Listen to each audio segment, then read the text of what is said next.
posibilidad, ng tagumpay o kabiguan, ng ligaya o lungkot.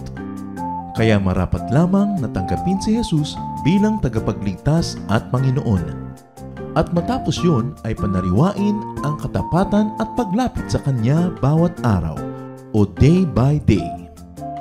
Ang day by day ay naglalayong umalalay sa pang-araw-araw na pamumuhay. Narito po si Kuya Ed Lapis sa mensaheng pinamagatang Blessings in Kindness.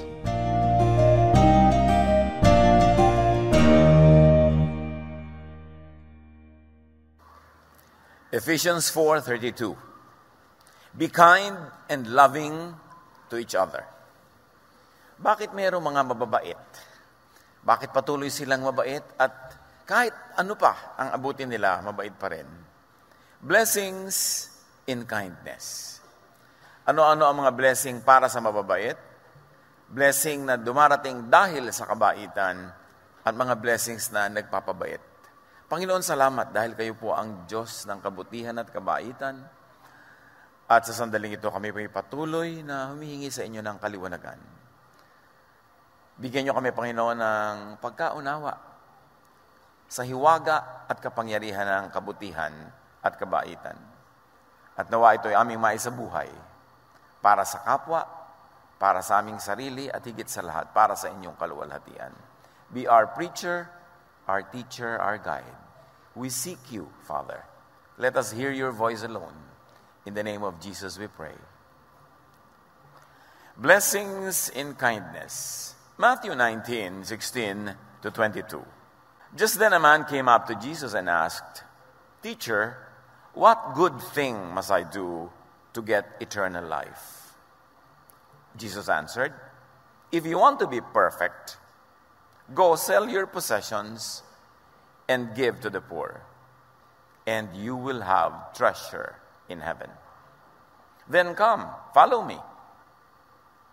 When the young man heard this, he went away sad because he had great wealth. Dapat sana sumaya siya sa sagot dahil nakuha niya ang pinakamahalagang sagot sa kanyang tanong, pero lumungkot.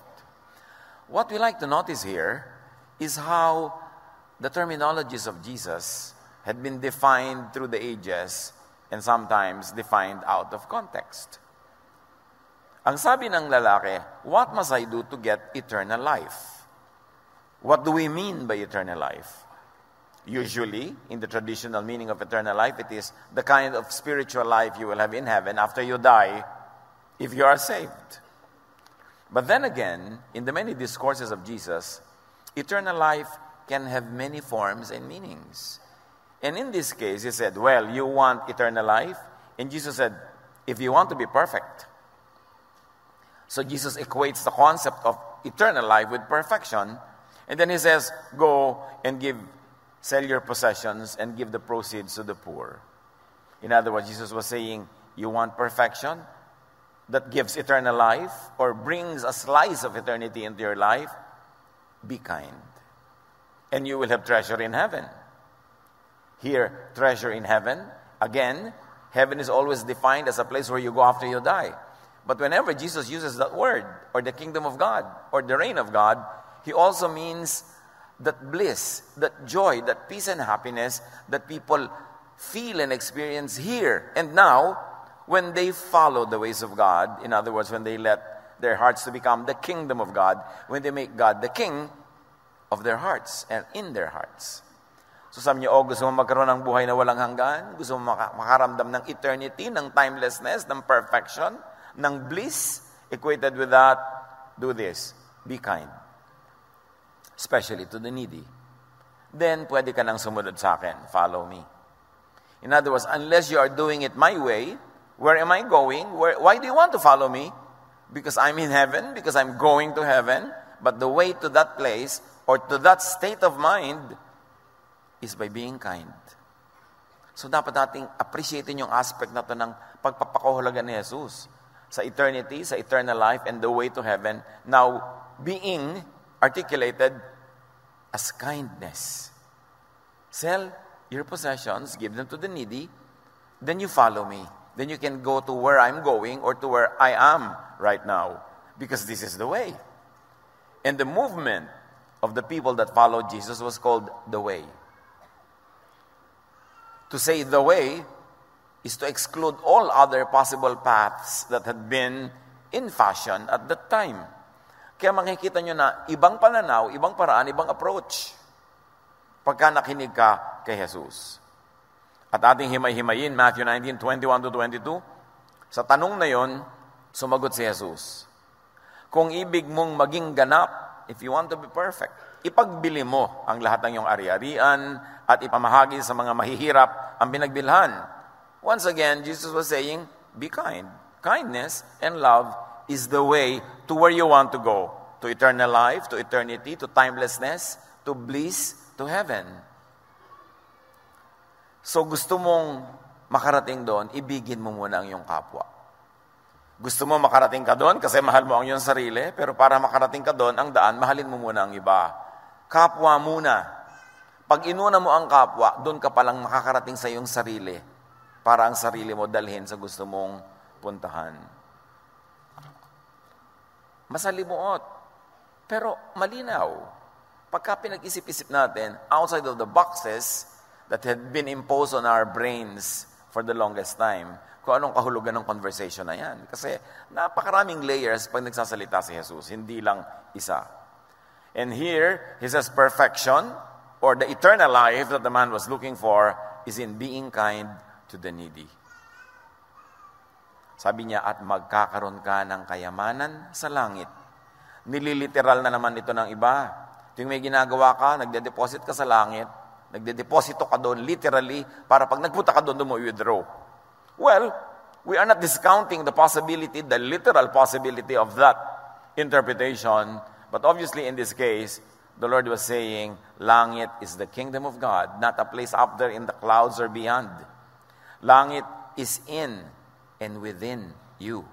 It is not a place out there, somewhere in the universe, but it is in your heart. Kaya nilinaw niya sa Luke 17:21, people will not say, look, God's kingdom is here, or there it is. No. God's kingdom is here with you. Translated another way, God's kingdom is inside you. The way to the kingdom in you, the way to you, to your own heart, is through others. Through kindness to others. So it is cyclical. Gusto mong makarating doon sa heaven, dadaan ka muna sa iba. Maging mabait ka sa kanila, then you get to that heavenly position to be able to enjoy it yourself. So you make others enjoy first. And you become the collateral beneficiary of your goodness to others. It's not you making yourself enjoy only and only you. Makukulong ka sa sarili mo. Para ka makarating sa sarili mo, you have to go full circle. You want to get to God, you go to God through others first, by doing good to them, by being kind to them, and then you reach God, and God blesses you, pabalik-balik. It all begins and ends with God. That's why Jesus is the beginning and the end, the Alpha and the Omega. All the kindness and the goodness start with Him. We become beneficiaries, so we make others beneficiaries too, and it goes back in terms of praises to God and thanksgiving to God, and the cycle is done. So langit is in your heart, in your mind. Langit is spirit, feelings, not just a place. So dito, here and now, you can have a slice of heaven. And how? Sabi ni Jesus, by helping others. Sino man sa atin ang tunay na tumutulong sa kapwa, taos-puso, tapat na tumutulong, alam nyo yung langit na yon. Yung ligaya na tanging givers and kind people experience. It is an advanced party of heaven that is in your heart whenever you do good. At pagka naman gusto mo gumawa ng mabuti at hindi mo nagagawa, hirap na hirap ang iyong loob, parang equivalent ng hell. Hell-like feeling. At sabi ni Jesus, magkakaroon ka ng kayamanan sa langit, and if you like to be spiritual about it, magkakaroon ka ng kayamanan sa puso mo, sa loob ng puso mo. True wealth is in the heart, is in the feelings, in the good feelings caused by being kind to to others. At sabi ni Jesus, pag ginawa mo yan, Mr. Mayaman, pagkatapos magawa mo yan, bumalik ka at sumunod ka sa akin. Kasi ang daan ko ay ang daan ng kindness. So unless maging kind ka, hindi ka makakasunod sa akin. So kailangan maging kind ka rin. At yung daan ko na yan, ang patungo sa heaven, patungo sa eternal life, ang sample ng eternal life and heaven, well, gawin mo yan para ka magkaroon ng eternal life na hinahanap mo at hinihingi sa akin ngayon. Matthew 15:21, doon sa kinalugdan ni Jesus, na servant, the master answered, "You did right. You are a good servant who can be trusted. You did well with that small amount of money. So I will let you care for much greater things. Come and share my happiness with me." Para rin sinabing, come, follow me. Come share my way. Come share my destination. Come share my happiness. And the way to that happiness is kindness to others. Sayang at hindi ito mapapatunayan ng mga taong nananatiling makasarili lamang, hindi gumagawa ng kabaitan at kabutihan sa kapwa. Sa kanila, ito isang mito, isang guni-guni, na maaaring isang falsehood, kasi kailangan mong gawin para maranasan. Sabi niya, follow me, meaning be with me in happiness, in my kingdom, in heaven. Follow me, which means I will reign in your heart, and your heart will be my kingdom, your heart will be heaven, here within you. Pagkarinig nito, malungkot na umalis ang binata, sapagkat siya'y napakayaman. So, ibig sabihin, hindi siya handa for eternity. Hindi siya handa for eternal life. Hindi siya handa for heaven. Kasi hindi siya handa na daanan yung kaisa-isang daan. Patungo doon na sinasabi sa kanya ni Jesus, kindness to others. Kasi mahal niya yung pera niya. At kung mahal niya yung pera niya, ibig sabihin, hindi niya mahal ang sarili niya. Kasi kung mahal mo ang sarili mo, sinabi na ni Jesus you want heaven? Ipamigay mo yan, at then makakarating ka dahil pwede ka sumunod sa akin. Hindi niya sinunod, ibig sabihin, mas mahal niya ang pera kaysa sa sarili niya. Sukdang hindi siya makasunod kay Jesus, hindi siya makarating sa hinahanap niyang eternal life, basta pera pa rin. Napakalaking kabulagan. Kaya ikinuwento ito para sa ating kaliwanagan.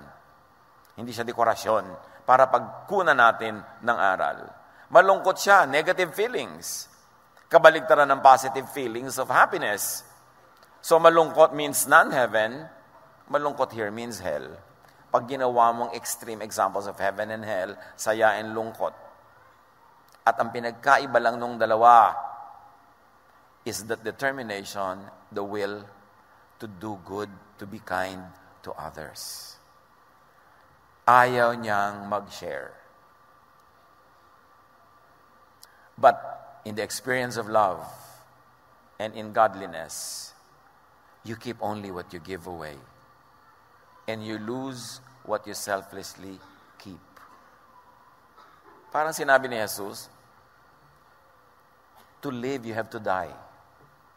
Mga extreme examples, cyclical, para mo ma-maintain, kailangan pamigay mo. You want heaven? Give your heaven, your money, whatever you love away, and it comes back to you. That is the law of the universe. The law of balance. Mas mahal niya ang kayamanan niya higit sa kapwa-tao, which means mas mahal niya ang kayamanan niya kaysa sa kanyang sarili. Kasi sinabi, love others as you love yourself. So if you don't love others, you don't love yourself. Many times, we do acts that are very unloving because we think we are doing it to be able to love ourselves. But when you do not love others, at the end of the day, you do not love yourself.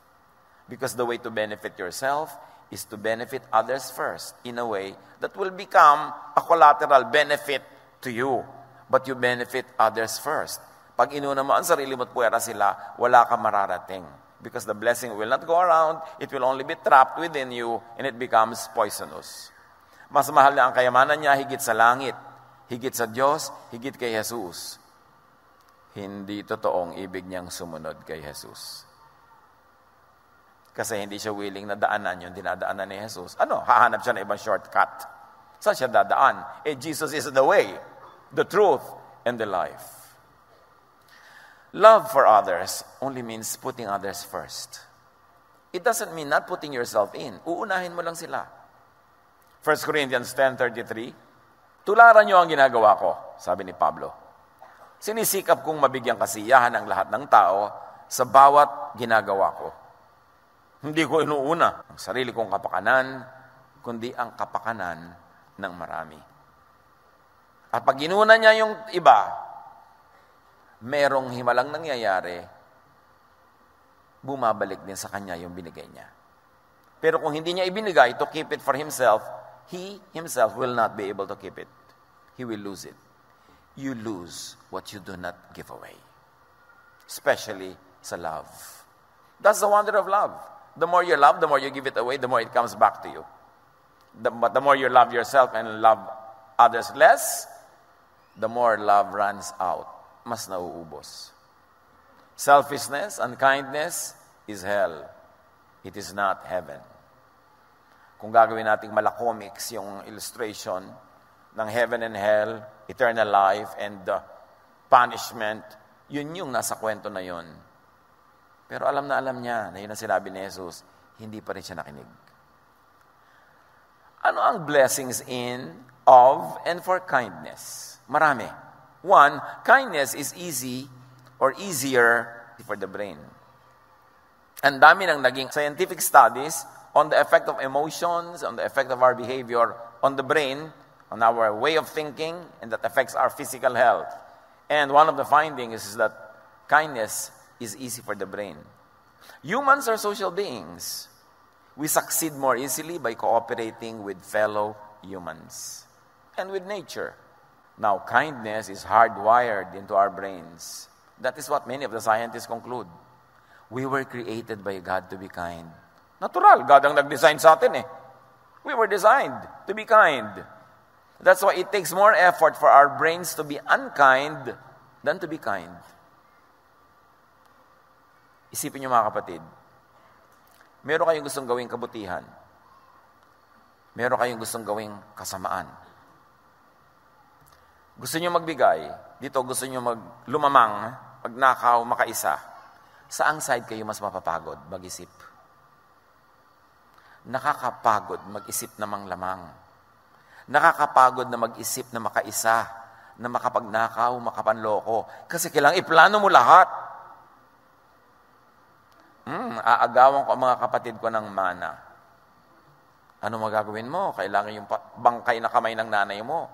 Patatakin mo doon sa deed of sale. Di ba? Kailangan mag-produce ka ng deed of sale. Kailangan marami kang kasinungalingan na gawin.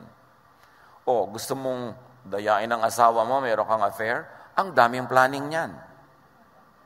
Mga planning ng uwi mo, planning ng mga bakasyon mo, ng ninanakaw mong oras, ng ninanakaw mong pera, para maibigay sa kanya. Ang daming planning. Samantala ko, ang plano mo lang, maging mabuti sa asawa mo, ang simple no, relax ka lang. O, ito lahat. Tapos ang kwento. Selfishness makes the brain consider and analyze a lot more things.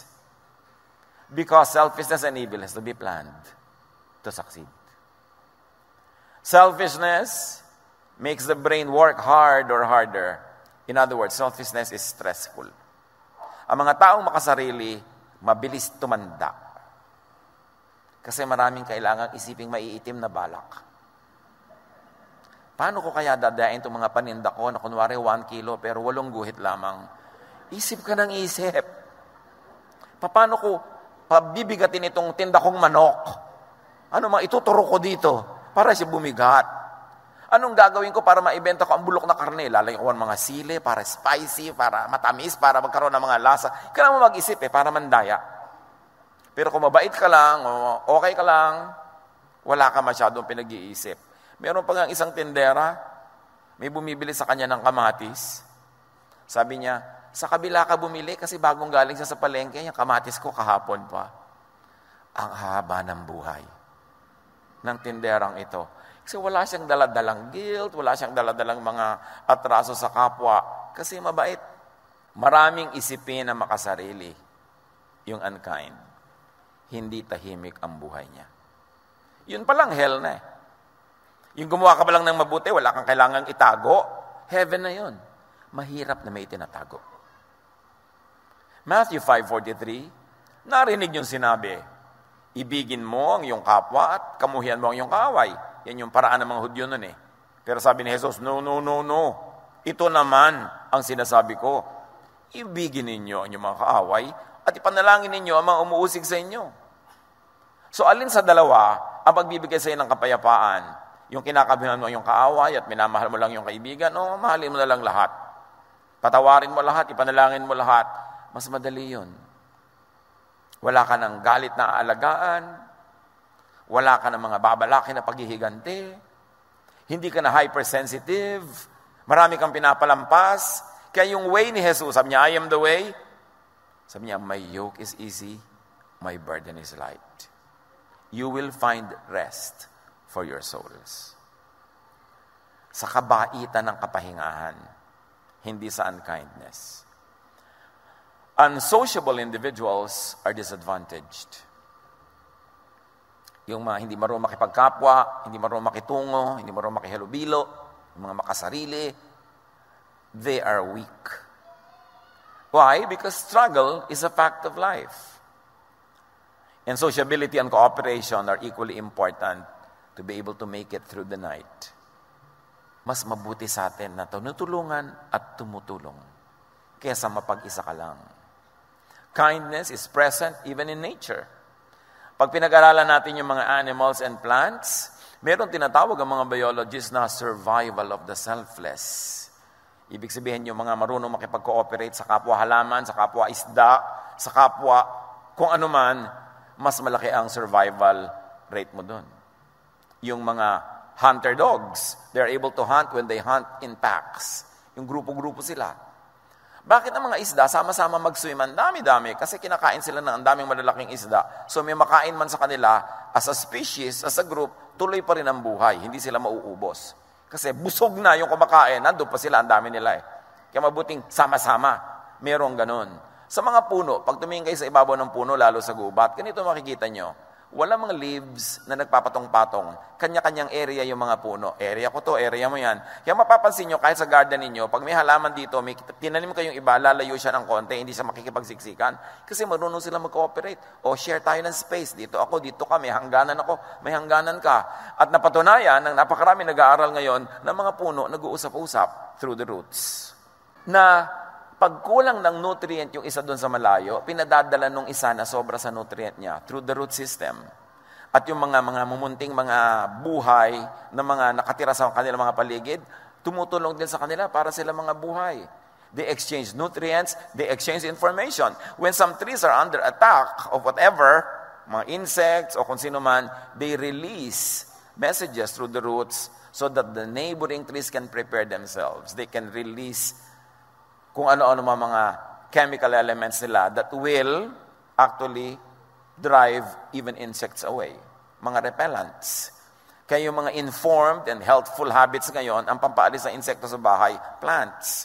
May mga plants na specialty nila, magpalayas ng lamok, magpaalis ng mga ipis, pero hindi nyo papatayin.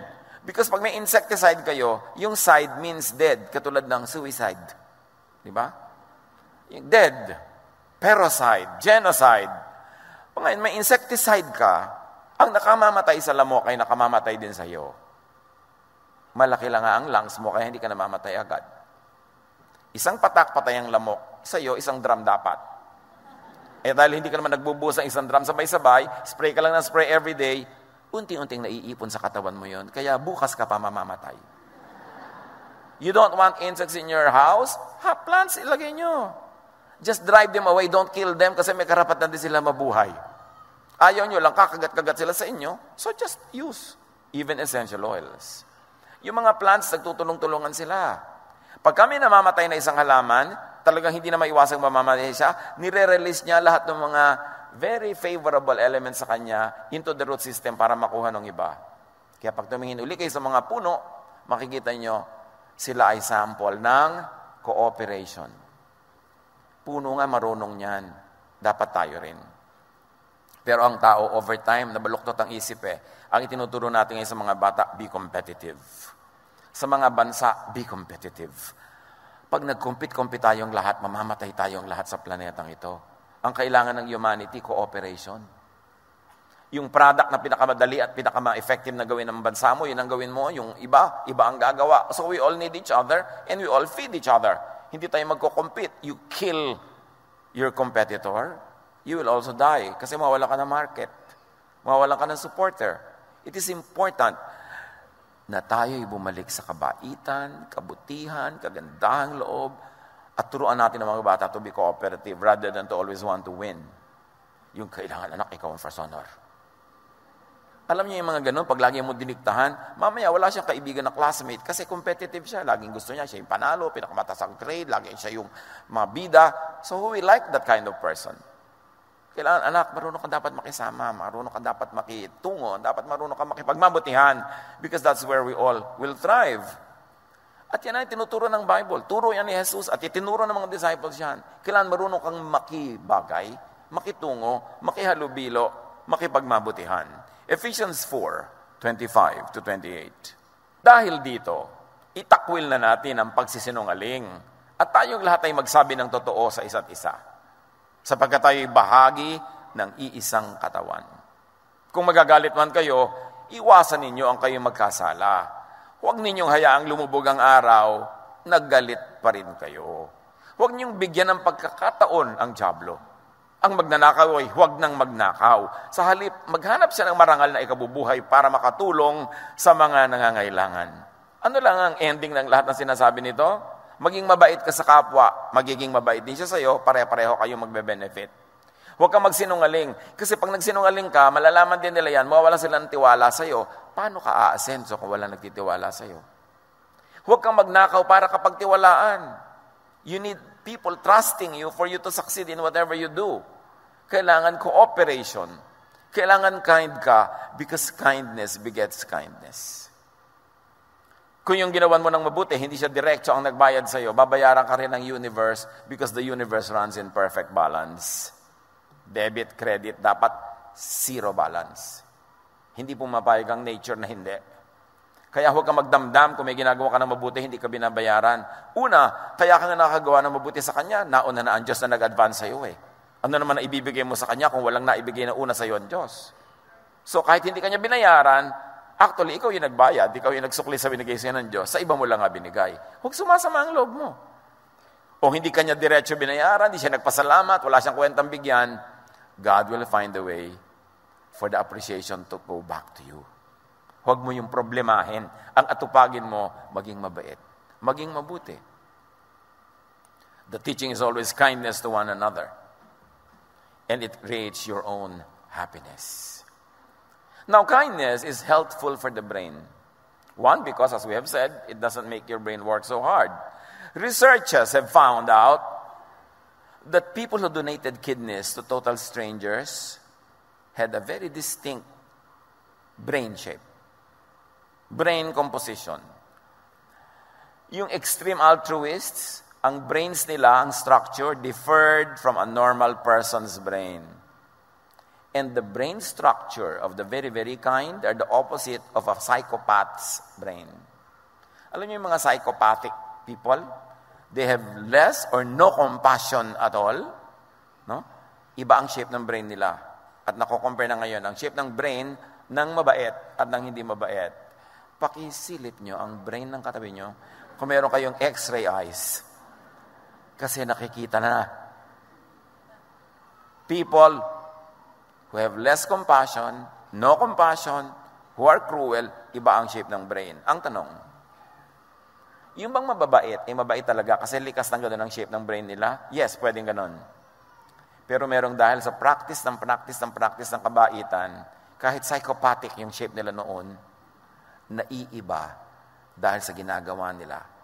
You sow a thought, you reap an act. So an act, reap a habit. So a habit, reap a character. Gusto mo ng ganong character? Simulan mo sa ganitong thought. Gawin mong action, gawin mong habit. Mamaya, character mo na yon, nare-reshape ang brain. Kaya ang sabi ng Romans 12:2, do not conform to the pattern of this world, but be transformed by the renewing of your mind. Then you will be able to test and approve what God's will is, His good, pleasing, and perfect will. And the will of God is that we all be kind.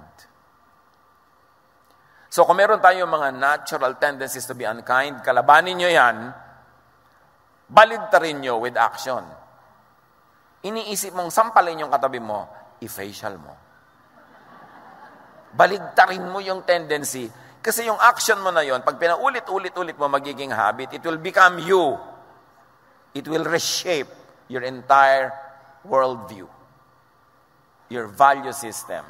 So either likas ka ng mabait, at kung hindi likas, magbait-baitan ka muna. Pwede yon. Paulit-ulitin mo lang, hanggang magising ka isang araw, ay, ang bait ko na pa talaga, normal na to. Nangyayari yon. May pagbabago talaga pag sumusunod tayo sa kagustuhan ng Diyos. Huwag niyong susundin yung negative nature. Kasi meron din tayo nun. Ang sundin niyo yung positive. Huwag niyong susundin yung udyok ng kadiliman. Ang sundin niyo yung guidance ng liwanag. Now, kindness is the way to happiness, not unkindness. According to studies, unkindness creates fluctuating happiness. Kung paano na measure ng mga nag-experiment yan yung happiness level, yung unkind, nagiging happy din. Kasi nagiging pleasure niya sometimes to be cruel, to be unkind. Yung hiniyakan niya, pinahiyakan, tuwang-tuwa siya. Meron siyang ganung pleasure. Yun nga yung psychopath mind, ha? Pero, sandali lang ang ligaya niya. Kaya mamaya, naghahanap ulit siya ng biktima. Looking for his fix or her fix. But kindness, according to studies, result in longer lasting and authentic happiness. Happy people are kind people. And kind people become happy, even if they were not happy at the beginning. The way to happiness is through the way of kindness. The way to heaven, to eternal life, is the way of Jesus. And Jesus says, sell your property, give them to the poor. It doesn't mean that everybody needs to sell everything before they could follow Jesus. But in this man's particular case, the hindrance to him was his love for his money. That's why he had to deal with that. Maybe it's that love for money in your case, and in my case, maybe it's love for something else. But if it makes us love people less, or not love them at all, then yung sinasabi ni Jesus, i-liquidate mo yan, tanggalin mo yan, sell it, get rid of it, kasi hindi ka makakasunod sa akin pag iyan ay dala-dala mo. Ang bigat-bigat niyan, hindi ka makakasunod. James 3:16, sapagkat saan man naghahari ang inggit at makasariling hangarin, naghahari din doon ang kaguluhan at lahat ng uri ng masamang gawa. So pag selfish ka, unkind ka, lahat na pag-iisipin mo masama. Magkakabuhol-buhol lang yung buhay. Ang dami-daming kasamaan na mangyayari hanggang hindi mo na malaman kung saan ang puno at dulo dahil buhol-buhol na ang lahat. Jesus is the way out of that. Just begin to be kind. Break the cycle of unkindness. Meron ba kayong kilala, kasambahay, kamag-anak, katrabaho na meron kayong cycle of evil na ginagawa sa kanya? Yung pagka maghuhulog na siya ng kanyang card sa bandiklak, nilalagyan niyo yung bandiklak ng asin para masira. Pag meron siyang project, sinasabotahin ninyo. Nasa accounting kayo, pagka mga request ng department niya, ay, hindi niyo inaasikaso. Meron ba tayong tinatrato with the cycle of evil? Baligtarin niyo yan. Get out of that cycle. Minsan maliit, malaking bagay, pero meron ganon. Minsan may sarili mong kasama sa bahay, hindi mo paborito. Pagka siya, laging negative ang treatment mo sa kanya. Pag nauna kang kumain, uubusan mo siya. Pag nagmamadali siyang gumamit ng banyo, kanta ka pa ng kanta sa banyo, ang tagal-tagal mo kumakanta doon para siya masadista. Meron ba kayong ganon? Isipin nyo, break that cycle and begin a cycle of positive love, of kindness, and you will change your own life. Lingid sa kaalaman ng marami, kaya sila naghihirap. Kaya sila nagdurusa. Kaya nabibigo ang lahat ng project nila. Kasi hindi sila mabait. Kailangan, honestly, saliksikin natin ating sarili. Mabait ba ako o hindi? O nagbabait-baitan lang ako? O talagang hindi ko nga itinatago, talagang hindi ako mabait. Siyasatin natin. Kasi ang sabi ni Jesus, you want paradise? You want eternal life? Be kind. So if you're not enjoying this paradise, here in your heart, ibig sabihin, may unkindness. Kasi yun ang itinuro ni Jesus na dahilan. Come on, isipin natin. At huwag tayong mag-deny. Lahat tayo nananalamin sa harap ng salita ni Jesus para tanggalin ang mga dumi na ating mukha, hindi para lalo itong takpan. At yun ang magdadala ng pagbabago sa ating buhay.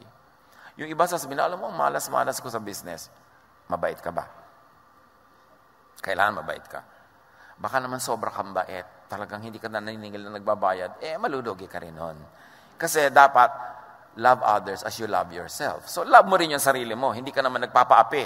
Hindi ka nagpapakawawa. Hindi ka nagpapadaya. Hindi na ibig sabihin ng kabaitan. Love others as you love yourself. Pantay lang. Philippians 2, 1-4. Do nothing out of selfish ambition or vain conceit. Why? It will lead you to isolation. Pag mayabang ka, mapagmataas, ma-isolate ka. Remember, in humility, value others above yourselves. There, malalove ka nila, magugustuhan ka nila, kasama ka sa circulation, magsasaksid ka. Not looking to your own interest, but each of you to the interest of the others. Kasi pag inuna mo sila, uunahin ka rin nila, so pare-pareho, there's a cycle of goodness. Cooperation is what Jesus teaches us and His disciples teach us. Kindness always wins. Kindness never goes unpaid. So, pero ang kind ko po, bakit walang nagsusukli sa akin? Well, nauna ng kind sa'yo ang Diyos, so ikaw na lang nagsusukli. So, huwag ka na maghanap ng iba pang sukli. Nagbabalance ka sa pagbibigay dahil nakatanggap ka na eh. Kung may expect ka pa, ibabalik pa sa'yo. At pag ibinalik sa'yo, dapat magbigay ka uli para paikot-ikot ang biyaya. Kindness is rewarded with an overall health of goodwill, of good deeds, peace of mind, which leads to health, which leads to wealth. Kasi kung magaling ang takbo ng utak mo, magagaling ang takbo ng negosyo mo, ng hanap buhay mo, health can bring wealth. Now, it has been found in studies that people who volunteer to help others lose weight, have lower cholesterol levels, blood pressure, and lower incidences of heart problems. In other words, everything being equal, everything being equal. Kung minsan naman kasi merong factor na magne-negate nitong result na to. Pero everything being equal, in a laboratory controlled situation, people who volunteer to help others live longer. Pero pag sabi mo, bakit po yung nagwa-volunteer, nasagasaan na matay agad? Sabi ko nga, everything being equal. Hindi naman lahat nasasagasaan eh. Kasi kung sasagasaan mo siya, sagasaan mo rin lahat. Para everything being equal. But everything being equal, studies show again and again that people who are kind live longer. Bakit nga hindi? Tahimik matulog, tahimik ang loob, payapa. Pag kumakain, natutunawan, hindi siya nagkaka-indigestion. Subukan nyo nga galit kayo, kumakain kayo. Hindi kayo makakatunaw ng pagkain nyo. So talagang helpful habit to be kind.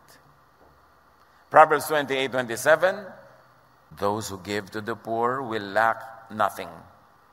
But those who close their eyes to them receive many curses. And of course, one of the curses of closing your eyes to the needy is guilt. Whether you are in denial that you are guilty, you will still feel it or your body will suffer from the feelings of guilt. Mahirap to live with guilt. Gawin nyo yung mabuti, ang sinasabi na inyong budhi, kesa ignore natin yung budhi at ang ating katawan ang nagdurusa. Kindness multiplies. Kindness spreads and leads to a chain reaction of other acts of kindnesses. Kaya yun ang magandang atmosphere. Sa bahay nyo, mga kapatid, is it a climate of kindness or unkindness? Nawa, kindness. Gawin nyo pang kinder. Gawin nyo pang kindest.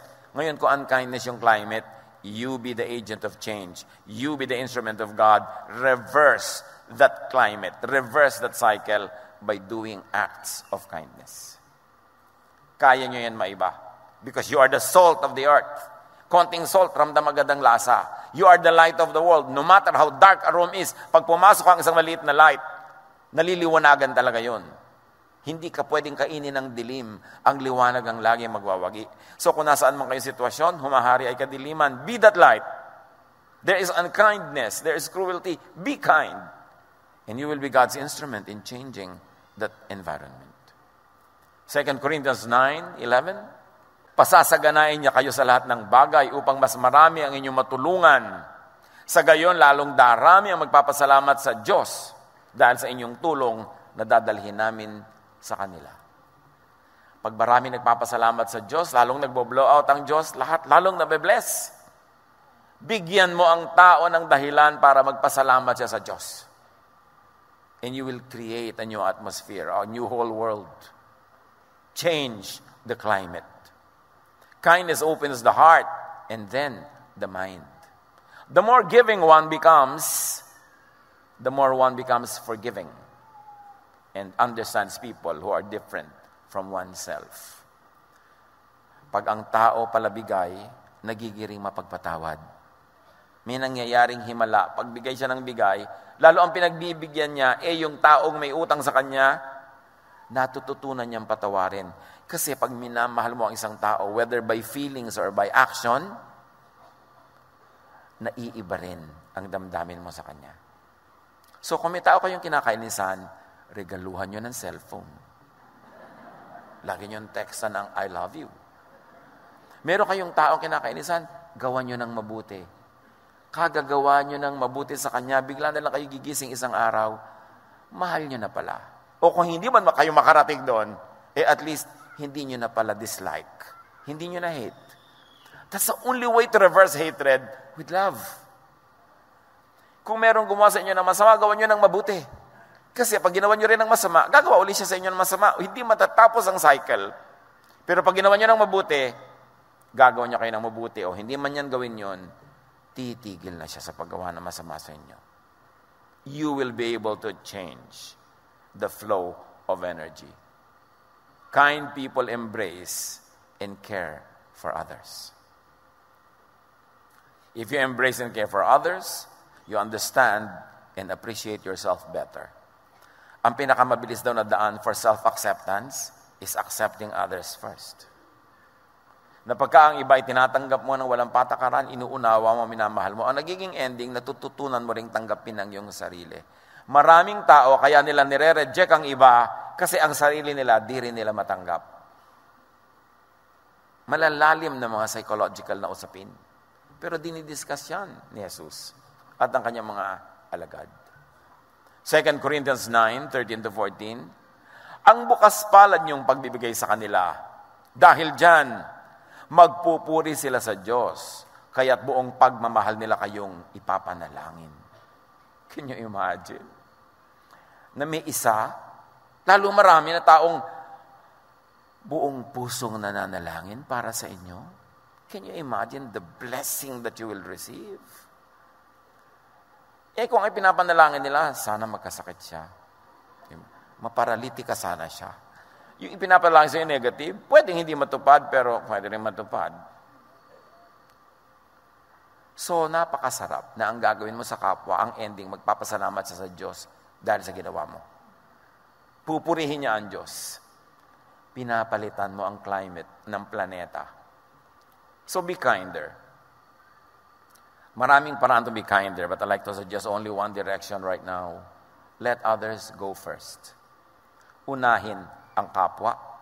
Put others first.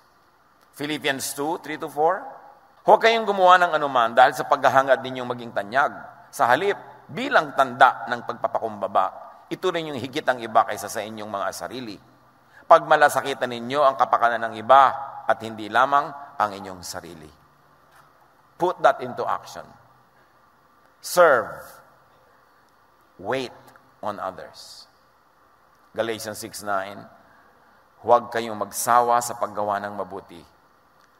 Pagdating ng takdang panahon, tayo ay aani kung hindi tayo magsasawa. Panaligan, panghawakan, tupdin ang sinasabi ng mga salitang ito. Serve. Wait for others. Wait on others, wait for others.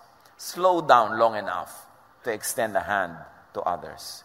Kung minsan sobra tayo nagmamadali sa ating mga schedule, walang time to love. But our accomplishment and our wealth will be measured by how much we loved, how much kindness we've extended to others. Psalm 90 verse 12, teach us to number our days that we may gain a heart of wisdom. Now, to number our days could mean to realize that life is short. To realize to number our days, to intentionally focus on loving, on doing acts of kindness. Huwag kayong magpalampas ng isang araw na wala kayong namahal, na hindi kailangan emotional yon, yung nagawa nyo ng loving act. Because every day is an opportunity to love. Don't reverse it and turn it into an opportunity to hate. Dahil sayang ang araw na ibinibigay ng Diyos. And very simply, in very daily ways, wait for others to speak. Wait as they speak. Don't dominate conversations. Kindness yun. Napakasimpleng area of kindness. Pag doon lang, hindi pa tayo nag-succeed, sa malaki pa kayang area. Romans 12:10, magmahalan kayo bilang tunay na magkakapatid at pahalagahan ninyo ang iba ng higit sa pagpapahalaga nila sa inyo. So let and make others shine. Give them their 5 minutes of fame. Huwag niyong agawan. May magpo-post sa Facebook, wow, tumira kami dito sa 0.005 hotel na star. Bigla kang tatabi ng post, ako dito sa 7 star. Huwag mo naman siyang sapawan na, hayaan mo na. Ba't hindi tayo makatiis? May nag-post ng biyahe niya, ipopost mo rin yung biyahe mo. May nag-post kumakain ng bulang lang, ipopost mo yung French food mo na hindi mo nga ma-pronounce ang pangalan. Lagi nila kailangan makasapaw tayo. No, let others have their moments of fame. Philippians 2:3, don't be jealous or proud, but be humble and consider others more important than yourselves. Baliktad ang ginagawa natin kaya magulo ang mundo. Pero pag gumawa ka ng gano'n sa kanya, matuturuan mo rin siya na gano'n ang gawin sa'yo, the climate will change. Mga kapatid, be okay with not being glorified. Okay lang, hindi ka sumikat, hindi nabigay sa yung credit. God knows. At ang Diyos ang nagbabalance ng lahat. Matthew 6:3-4, but when you give to the needy, do not let your left hand know what your right hand is doing, so that your giving may be in secret. Then your Father who sees what is done in secret will reward you. Napakahalaga. Yan naman, yung paggawa ng mga secret, kung personal mo lang. Pero kung corporate activity, it's okay to make it public, especially if you're reporting to your donors, if you're inspiring others to do the same, lalo yung may mga relief work, you post it to inspire others that, give them ideas that they too can do it. Hindi naman pagyayabang yun, to inspire others and to encourage them to do the same. But, very importantly, every day, praise instead of criticize. Lalo ngayon sa social media, ang dali-dali mag-criticize. Ang dali-daling bumasag ng kalooban, ang dali-daling sumugat ng loob sa mga salita, careless words that we say. But we praise instead of criticize. The Lord gave us a mouth to praise Him and to lift others up. Ephesians 4:29, huwag kayong gumamit ng masasamang salita. Lagi ninyong sikapin na ang pangungusap ninyo makabubuti at angkop sa pagkakataon upang pakinabangan ng mga makakarinig. Pag bumukas ang bibig mo, may nabibless dapat. Hindi siya curse. So pag blessed, be kind. Ngayon, pag hindi blessed, lalong be kind. Because your way to blessedness is through kindness. At pag kind ka, ikay blessed. Napaka-importante nun. Whether or not people give you recognition, people give you material compensation, you are able to give because you received already from God. Panginoon, turuan niyo po kami. Na kung mabait kami, mas bumait pa. At siyempre, kung hindi kami mabait, para bumait kami. Hipuin niyo po ang aming puso. Buksan niyo ang aming isip.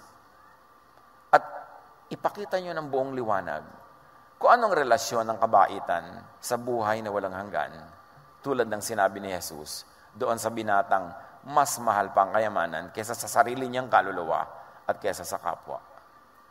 Magbulay-bulay tayo sumandali at pakinggan ang tinig ng Espiritu na nagbibigay sa atin ng personal application sa matataas na mga bagay na ito. Be with the Lord in silent reflection.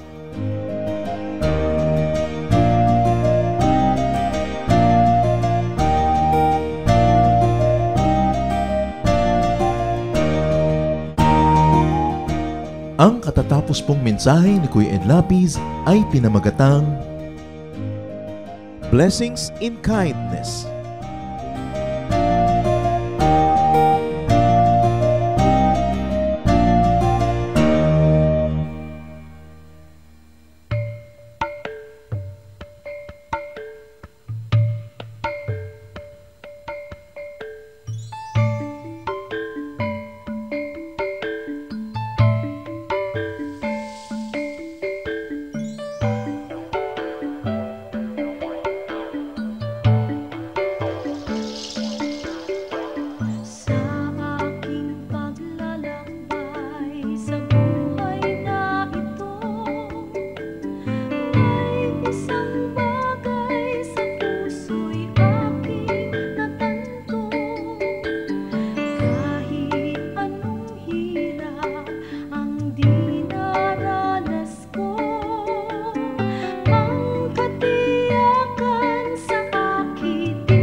ikaw nga ang makilala ko.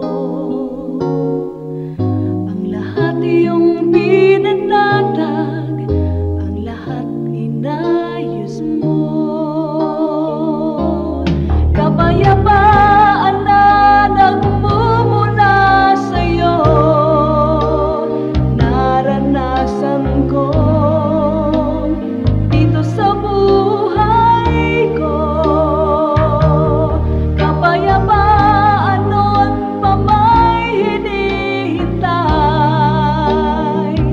aking Panginoon, sa aking buhay.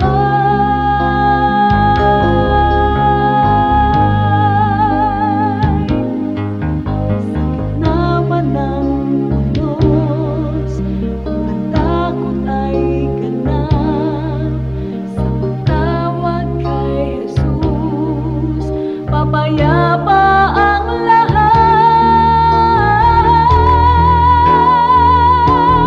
Kapayapaan na nagmumula sa'yo, naranasan ko dito sa buhay ko. Kapayapaan na aking hinihintay, aking Panginoon, sa aking buhay,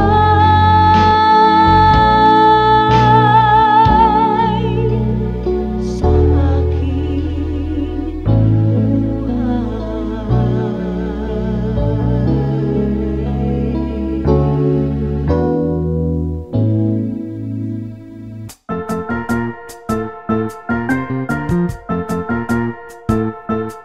Oras na po para pansamantalang magpaalam ang programang Day by Day. Tayo po'y magsama-sama tuwing ika-6 hanggang ika-7 ng umaga, araw-araw. Magandang umaga po at mabuhay ang Panginoong Hesus!